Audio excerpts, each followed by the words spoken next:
Imagine this. 120 Viking longships, carrying thousands of fierce warriors, sailing up the Seine River with one goal, to conquer the most powerful city in Francia.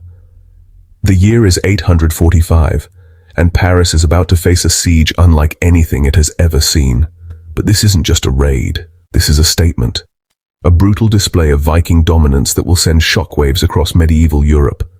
The Frankish king, Charles the Bald, scrambles to defend his city, but can the walls of Paris hold back the Norse tide? Welcome to one of the most legendary battles of the Viking Age, the Siege of Paris. The Viking assault on Paris was no reckless charge.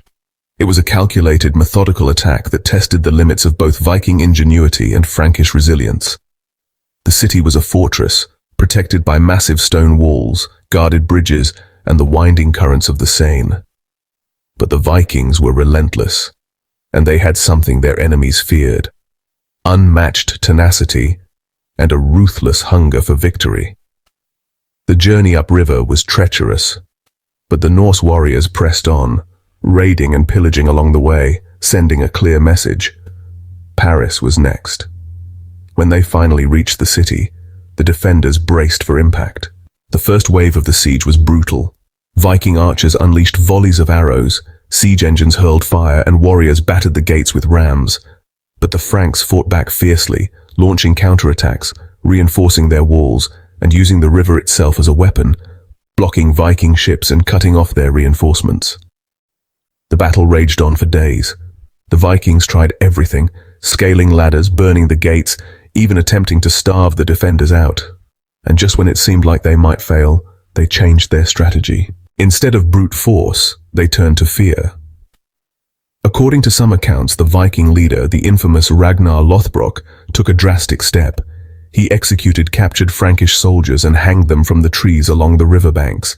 It was psychological warfare at its most brutal. The message was clear: surrender or face annihilation. King Charles the Bald was left with an impossible choice. His city was on the brink of collapse, his army exhausted, and the Viking threat growing stronger by the day. With no other option, he did what many rulers before and after him would do. He paid the Vikings to leave. A ransom of 7,000 pounds of silver and gold was handed over, a staggering sum that would only embolden the Vikings further. Paris was spared, for now. But this siege would mark the beginning of many more Viking incursions into Frankish lands. The siege of Paris wasn't just a battle, it was a turning point. It proved that even the most fortified cities could fall to the Viking onslaught. It showed the world that these warriors were not just raiders, but military tacticians, capable of outmaneuvering even the most powerful kingdoms of their time. So what do you think? Did the Franks make the right call by paying off the Vikings? Or should they have fought to the bitter end? Let me know in the comments. And if you love stories of legendary battles and warriors, make sure to check out my other videos. This has been Legends Reimagined. See you in the next saga.